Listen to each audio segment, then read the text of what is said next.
and it's 10 of the best 3. The sun is shining yet again. All we can hear are engines in the background. And really, like, the whole event is just, I think it's exploded this year, don't you think? Emma, this year, the 3rd year, it's definitely 3rd time lucky. Look at this crowd. The cars that turned out are the best. We're in for a very special treat today. You guys are going to see something very special right here. So it's 3rd time out for Redline 10 of the Best. And once again, on the first Sunday in August, the sleepy village of Elvington received a rude awakening. This year, 130 of the UK's premier modified motors rolled up to face off in the ultimate car contest. Just look like I'm pushing. The biggest guns in the country were out in force in front, rear and 4-wheel drive. With both battle-hardened veterans and first-timers alike in the paddock, it was heaving with more power than ever.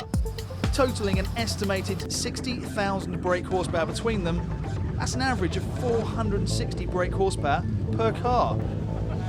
Well, there's space for one more person right out here as well. Of course, I know. He's not here though. The crazy man. Mr. Dan Joyce of television and Wales's finest, Dirty Sanchez. He's out there somewhere.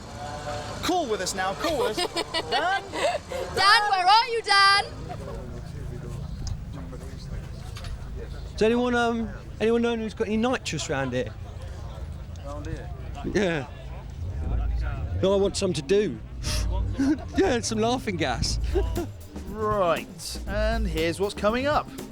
Redline 10 of the Best is the only competition of its kind in the UK that pits the country's best modified cars against one another to separate the fast from the fastest. All the cars must be fully road legal. That includes tax, MOT and insurance, but otherwise any modifications are allowed. All the competing cars are split into 3 classes. That's A for front, B for rear and C for 4-wheel drive vehicles. Throughout the day they go against the clock to find the best handling, quarter mile and top speed drivers in each class. Up to 10 points are available in each discipline for the top drivers from across the classes. From 1 point for 10th place up to 10 points for first, with important additional points available for drivers who go head to head in the handling and shootout finals. The overall Redline 10 of the Best champion is the driver who amasses the highest total number of points by the end of the day. Go for it, Maestro. Last year that man was Rocket Ronnie in his R33, who amassed 22 points. Ron was the only driver to score points on each of the 3 disciplines for a superb all-round performance. In this programme we're going to take a look at the top 10 cars from Redline 10 of the Best 3. And remember, these are the fastest 10 road legal cars in the UK today. We'll be with them out on the handling circuit, up the quarter mile strip and onto the top speed run. We've got action, interviews, onboard footage and Dan Joyce being Dan Joyce. Oh, come on, let's f***ing have it!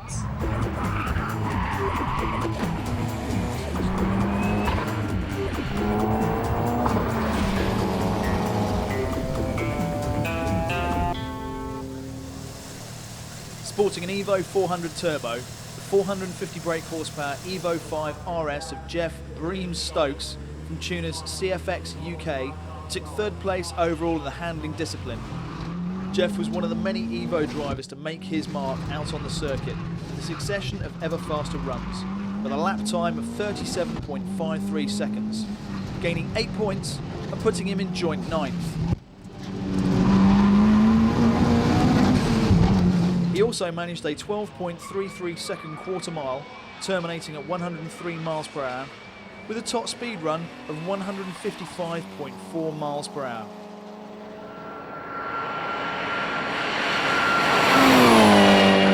Jeff, nice to meet you. Haven't seen you all day. I've been hiding all day, that's why, you see. Yeah. Very shrewd. Why, a bit worried we weren't going to do well? Well, you know, you're always kind of sceptical. I know, I like to be quiet about things and see how the day pans out. And no, we've had a few incidents, we've hit a few cones, and but it's running absolutely perfect. So whatever that last time was, it feels like it was the best of the day for me.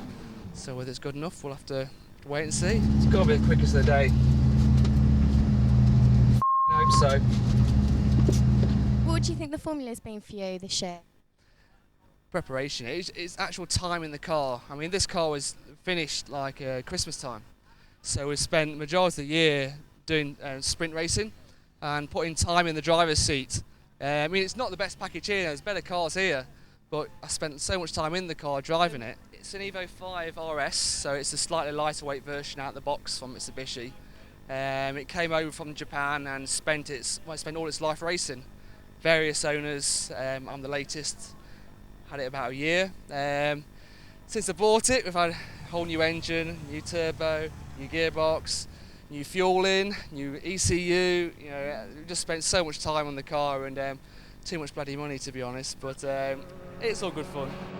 Well, if you got too much bloody money and you want some good fun, you could do a lot worse than getting into an Evo 5 RS like Jeff has here. Jeff's got a bit of a reputation for being a wild man, but looking at this corner now, well, you can't do much smoother than that. Feather in the brakes. His style is straight and clean, just like the Evo 5. And one that, well, obviously works with a time of 37.53, putting him third overall. Jeff never looking pushed there, coming down into this final corner, nice and clean, not dropping any points. Nice. Congratulations, it sounds like it's gone fantastically. I think it's wonderful on a day like this when it does come together. You must feel good about it. Oh no, I mean, today's been absolutely fantastic, hasn't it? The weather's come good and the crowds and the cars are beautiful. So yeah, it's been a fantastic day.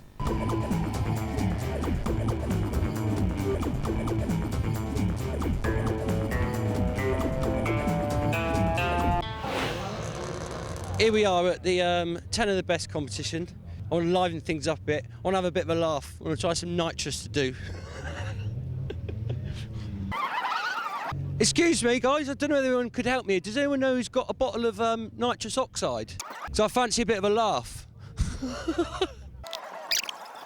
Have you got some nitrous? Could I possibly inhale some? I fancy a bit of a giggle. I don't think you want to inhale this. It's got sulphur in it. That'd be all right, wouldn't it? Oh, we'll have a go then. Have you ever inhaled nitrous oxide before? Oh, absolutely not. All right, so this could be a first then. So is this your motor then, is it? Yeah. Have you done all this yourself, have you? Yeah. Well, I'm not allowed to swear on here. Bloody shite. Look at that bad boy. So what have you done here then? It's got a big single turbo, taking the twin turbos off. It's got HKS race camshafts, different inlet manifold, huge fuel system, like 2 pumps.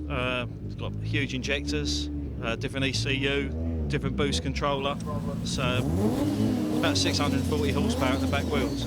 640? Yeah. Flipping heck. What sort of, have you been out yet, have you? It's run 11 zeros today. I think it's number 2 at the moment in the rear wheel drive quarter-mile class. Probably the car been number 1.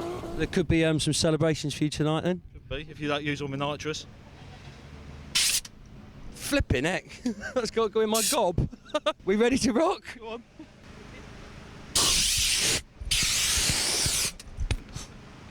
I ain't laughing yet. Bloody hell, it freezes your bloody lips! Oh, here we go. Oh, my head's going. Oh, flipping heck.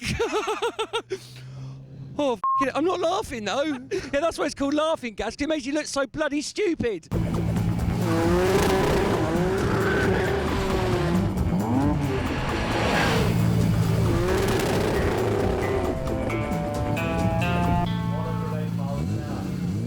So now we're looking at the white R33 Skyline of GTR Owners Club chairman John Fuggles. With an estimated 720 brake horsepower at the flywheel, John's Skyline is something of an albino monster. Out on the drag strip, John was one of the most consistent drivers throughout the day, delivering all of his times within less than 0.4 of a second from one another, with a best quarter of 11.34 seconds at 117 miles per hour.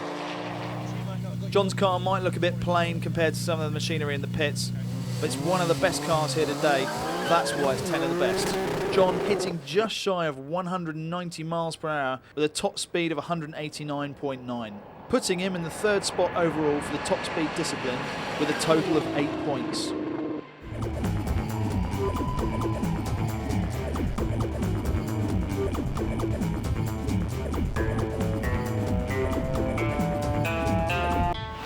Right, we're now here with Mr. Keith Cowie in his R32. If you've seen anything to do with TOTB II, you will know a lot about this man and his rather impressive cars. Now Keith, first up, is this the same R32 we saw last year, reworked? Yes, it is, yes. We've spent quite a lot of money on it, and we've changed everything. Brand new engine, new gearbox. Last year you posted some really impressive times. I think it was a 9.95 quarter. Yep, we managed that last year with, I think, a terminal 153. And this year the new engine's got about 300 horsepower up on the one last year. And basically this one's looking at being about just over 1,000 horsepower. So it's a very quick and powerful car, as it's just proved on the start line. So yeah, explain to us what's happened here now then. Basically let the clutch out in four-wheel drive on the start line, and it's just instantly blown the front differential, and it went into just obviously rear-wheel drive only. So just no drive to the front wheels. So what's the game plan for the rest of the day then? Well, the mechanics are having a look just now. Basically, find out what's happened to the diff, and see if we can salvage another diff from another car, or we'll make it two-wheel drive only and have a go later on today. Game carries on. So, obviously, you're in a bit of an R32 fan, and a lot of work's been done to the bodywork on this one. We're looking at composite doors here. What else are we looking at? Basically, we've lightened the car quite a lot.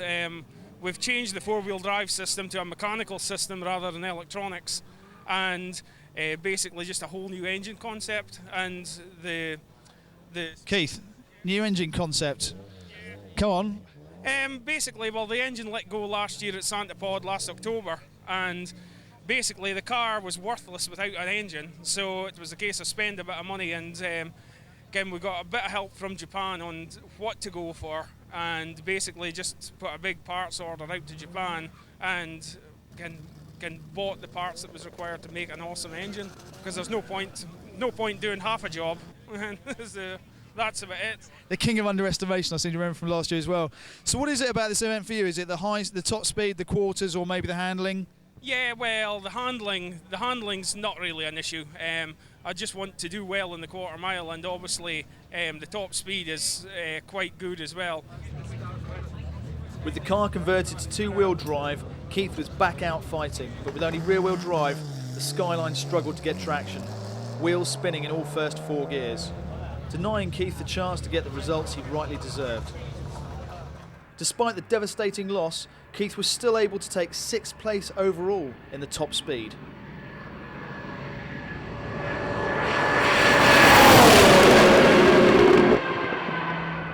And look here how the lightened door frame flaps under pressure in doing that run.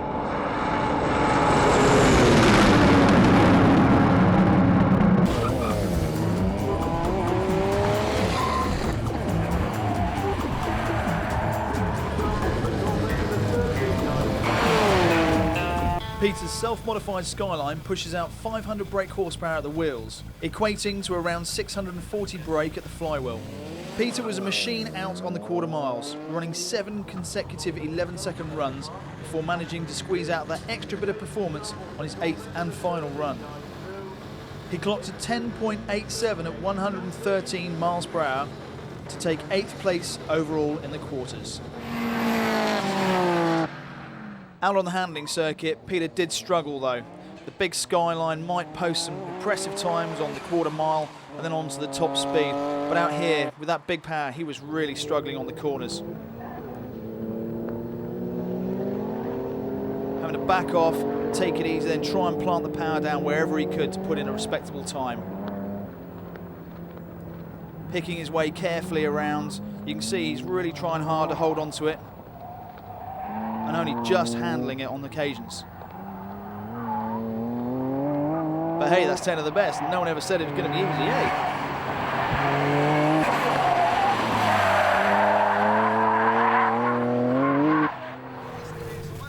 Peter's Skyline, very simple looking car, steering clear of wild graphics and body kits, even down to what look like stock rims.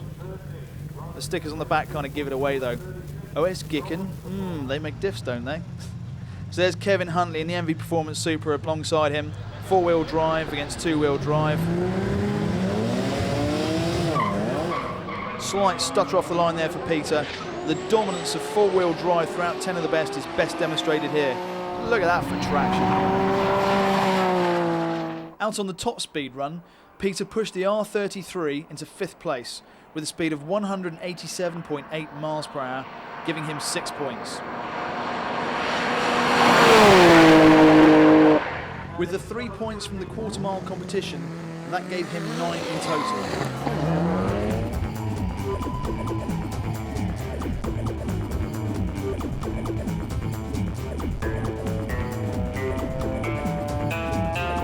As usual, the sun has come out for us this year at 10 the best 3, and therefore I think the girls need to cool down a little bit, don't you think? And let's just remember, water injection should really only be used under proper adult supervision. I volunteer myself for that role. Anyway, here's one lady with no chance to cool down. Viper driver Nadine Geary was a late arrival to Redline 10 of the best 3. I had a quick word with her to find out what had happened. Nadine, you've had a terrible day so far. It is 2:15. What's going on? Well, I've only just got here, had a power steering pulley brake completely shattered. How far out?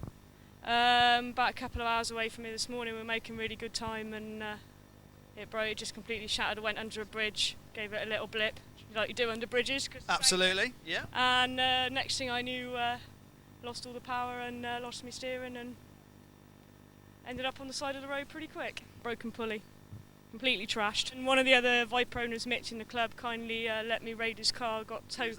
Mitch. Got towed on the AA truck down there and took his power steering pump off, bolted it on mine, and we're here, but it's a bit of a temporary fix. The pulley's wobbling around all over the place. Well, the last thing we want to do is hold you up some more. You're here now. Fingers crossed for you, yeah? Cheers. Thanks, mate. Appreciate it. In time-honoured tradition, Nadine polishing some concrete there, trying to get some traction into those cold rear tyres. Just listen to that V10.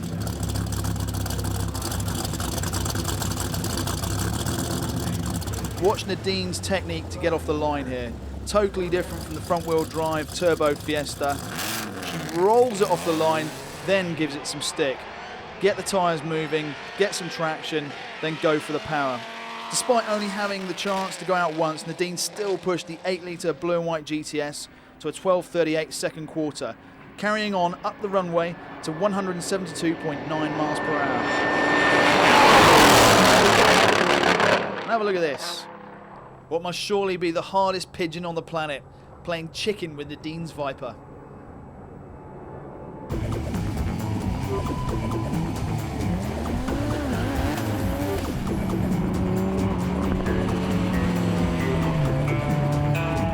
Well documented as having over 900 brake horsepower, the awesome looking Evo of RC Developments was one of the most powerful cars at Redline 10 of the best 3. Driven by Clive Seddon, the Skyline killing Tyrannosaurus took the quarter-mile honours with an incredible 10.32 second run, terminating at a truly staggering 134 miles per hour. This giving Clive 10 points to put him 7th.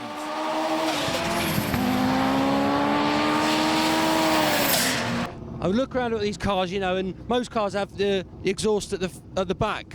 Yeah. That wouldn't happen to be the exhaust at the front, would it? Yeah, it is. That is the one. Reason behind it is basically getting a big bore exhaust all the way down to the back of the car would A, it would weigh quite a bit, and B, we couldn't get the correct material to run it in the size we wanted, so out the side it came. That is one of the most novel things I think I've seen here. Yeah, side exit exhausts have been done before, but usually they'll be between the wheels, not in front of it. I like it. It looks pretty good. And did you have to get a special bumper to accommodate? Yeah, we modified it. If you have a look at the other side, there is a triangular gap there, which we tried originally to get it pointing out of, but it ended up charring the paint off it, so we just cut it off. It's gone. No, I like it. I've got a Scooby myself. Would you recommend the exhaust at the front on that? You'd struggle because your engine's pointing the other way, isn't it? So your exhaust's over there in the first place, trying to go down the car. Oh, right. The Evo Turbo's right at the front of the car, so it can come straight out.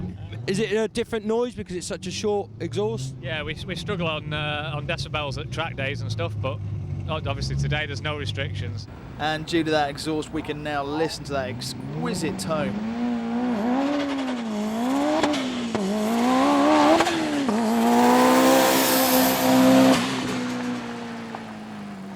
Clive's Evo really is, well, in this humble opinion, one of the best looking here today.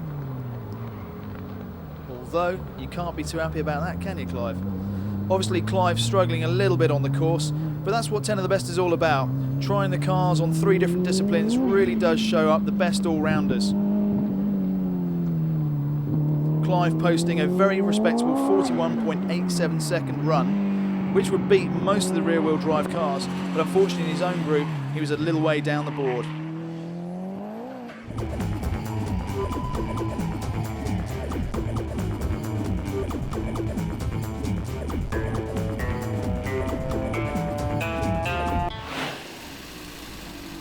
You're looking at Andy Nichols and his legendary Maestro, this time out showing off a new blue colour scheme.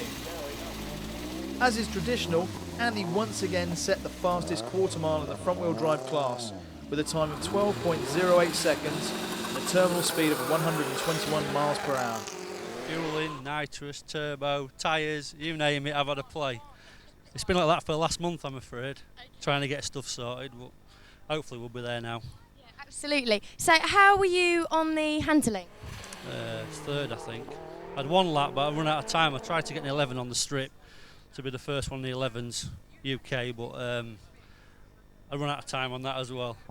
Okay, but still, you know, get it. You know, great time. We're getting there. Yeah, we're getting there. Yeah, I brought 2 cars this year, my MG ZR and my Maestro, so it's been a bit hectic to say the least. Mrs will be happy when I get back home, put the car to rest for a month or so. I've put nitrous on the car for this year. Different gear ratios, different suspension. Dropped it probably 4/10 now. Now in touch it just in the 11.9 I've done, so all being well we'll just keep progressing from there, but I think we're getting close to our limit now. I need to let these Honda boys catch us up with these lightweight cars. Plus me needing to go on a diet. Bloody hell, look at the size of the exhaust there, it's like a Channel bloody tunnel.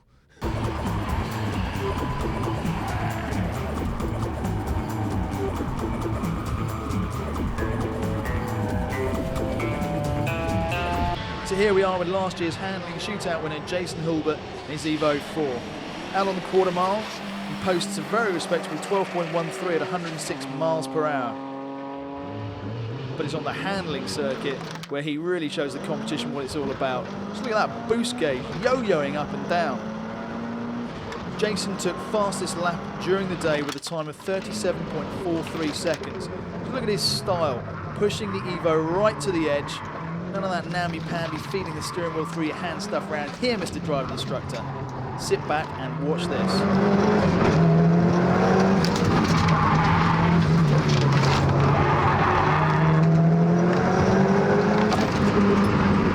This is how you do it, ladies and gents. Snap, snap. Looks like he's gone too hard, but that is how you really string them together, and that's how you win here at 10 of the best. I've been leading most of the day. I think I'm still leading. I don't know what that run was like, but it felt good. But anyways, yeah, doing my best. And how's the car doing? It's fine, mate. It's performing really well. And what have you done exactly? Can you talk me through it? Yeah, it's. I mean, basically that's why it's leading the handling. It is a handling car. I run ProFlex 3-way dampers. It's got AP6 pop brakes.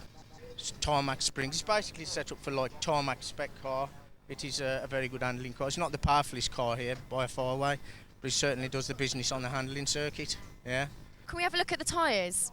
They're obviously road legal, as the competition requires. 1.6mm tread. They're about the best tyres really. I've tried and tested all the tyres, and I think the Dunlops are the best tyre for this event without a doubt. And they probably only do about 50 miles. So it's an expensive bit of rubber. Can we have a little look under the bonnet? Yeah, it's in the cleanest under there though. Talk me through all the extras. I mean, it puts rods, pistons in. It's got a Motec ECU. It's got an Evo 400 turbo on. HKS twin plate clutch. There's your dampers. These are all your settings. For my settings, rebound, high speed, low speed. And that's obviously what does the business out there on the handling circuit. So I can preset my dampers to the spec of the tarmac. As the time suggests, the car is, you know, it does the business on the handling circuit. It looks like you got rid of a lot of stuff here in the back. Basically, I've got a lot of the stuff out to get the car as light as possible. My car just goes to show that a road car still can beat, you know, the big boys with no money, and it's certainly shown it here today. So what more can I say? Not a lot, it would appear, Jason, as actions do speak louder than words. We love him here at 10 of the best. Look how he holds onto that steering wheel for dear life. Get on, boy. throwing it into that first corner at a hell of a pace. But now we're getting a chance to see the Evo from the outside. Lifting wheels, really pushing that trick suspension setup as hard as he can to stick it through the curves. Clipping a cone, cutting it maybe a little bit fine, but that doesn't matter. Now watch this, how it comes hard down on the brakes, throwing it through the corners. Just grabbing it for grip and he's gone.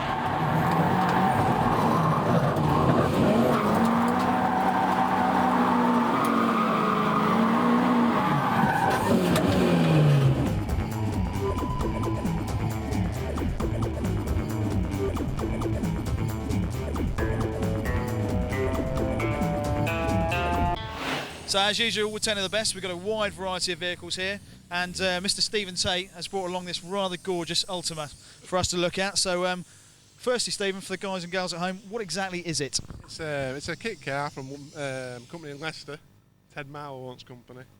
Basically, it's a self-build supercar. So did you self-build it? Yeah, we built it here 10 months it took to build it.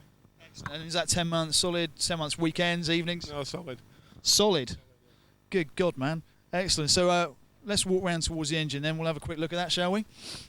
So it's mid-mounted, and what exactly is going on in there? It's a supercharged Chevrolet, about 654 horsepower, something like that. So is that a big block? No, it's a small block. It's a small block? Yeah, it's all steel, yeah. Okay. So what, V8 wasn't enough for you? You had to go for the supercharger as well? No, just you can never have too much power, can you?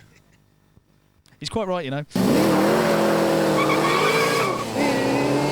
So, tyres on the back, obviously pretty damn huge.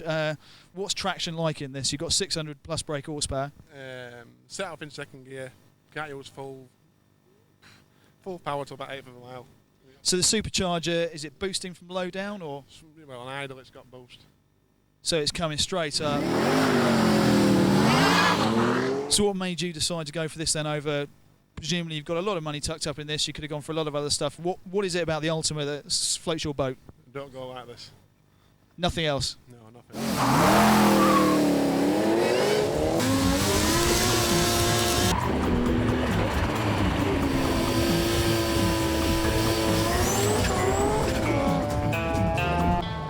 With a very recognisable white and red R32 of Ron Cadell. Ron, how's it all going for you today? Yep, it's going pretty well. We're getting gradually building up. Got it down to 10.6 now, so I'm pleased with that. It's my best ever. Needs to get over the handling course because I've dropped down the field a bit there. So I think we're third on the quarter mile at the moment, so I'm pleased with that. What sort of preparation have you had done for today's event then over last year? It's a complete engine rebuild from last year. Got a different management system, bigger injectors and stuff, but the rest of it is exactly the same. So.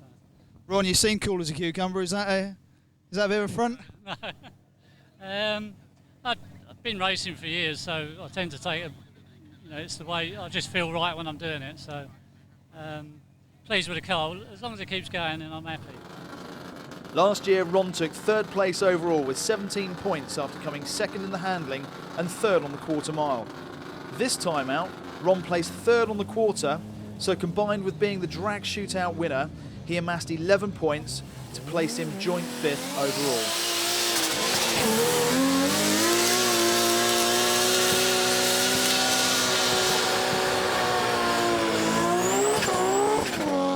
So here he is on the line now, after one of his familiar burnouts.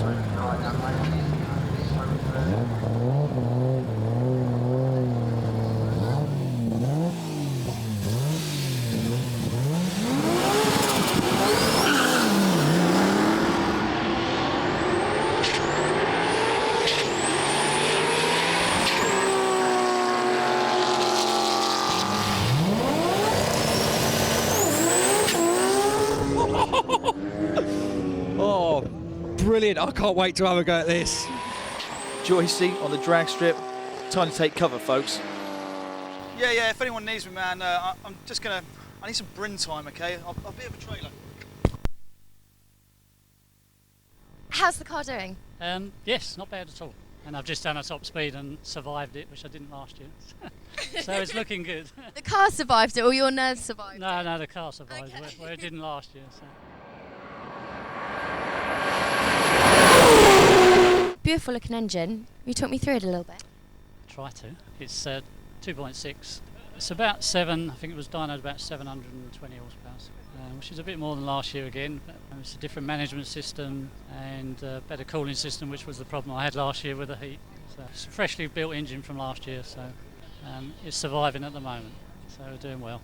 Good for you. And sort of going around the car, if we look at the tyres and the wheels. Yep, yeah, they're Volks Racing Japanese wheels with the Dunlop Formula R tyres, which are like a road racing. Yeah, very good tyres. It's got the big AP brakes. Same at the rear, same wheels and tyres at the rear, and it's got the 6-speed sequential OS geeking gearbox.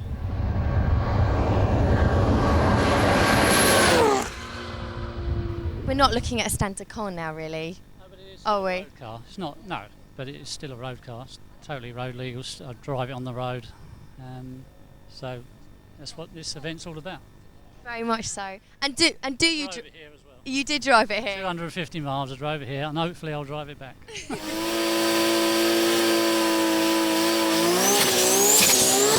In the words of the immortal Jimi Hendrix, move over, Rover, and let Ronnie take over. Well, except it was quite obviously Jimmy. But poor old Ian Pennykid here. Okay, they're not in the same class, but you pull up alongside Ron Cadell in his R33. It's going to put a little dampener on your run, isn't it? How hard does he go off the line? Snaking under power. Ron really puts the boot in. Got to be happy with that. Handling, I've got one more run to do. I was about third, but obviously there's a load more cars gone now, and I think I've dropped down to about 6. But again, I was second last year, so I'm hoping to get a little bit further up. So here's Ron out on the handling course. Listen to him as he comes past the camera now.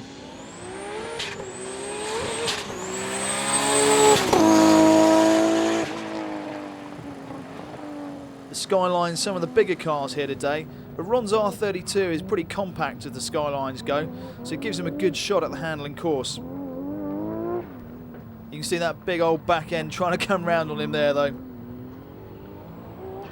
Ron coming down through the quick succession of bends, really having to throw the car around, but to pretty good success as he posts a 39.71 lap. Everybody waits for this event now, and it seems to be the best thing that everybody thinks this is the one to go to. So I mean, obviously I do run my own garage tuning Skylines, but it is only a one-man band, and that's me. So obviously finding the time to work on it is the biggest problem, because customers come first, obviously. Sure. And I've struggled a bit this year with getting it together, but it's come together right at the end, and so far so good. We see the cars with the big money, but all competition cars break, so you've always got a chance. That's right. And as long as you're there at the end, that's what matters. As Ronnie proved last year, you've got to do all the events, get some points, and see where you are then. Here at 10 of the Best, we're not a big fan of reruns. We like some live action, but hey, we've always got time for the two Ronnies. And here they are, and this is no joking matter. This is the four-wheel drive shootout semi-final. We've got Ron Cadell, we've got Rocket Ron, both big burnout fans, trying to cook up the tyres, get some heat into them.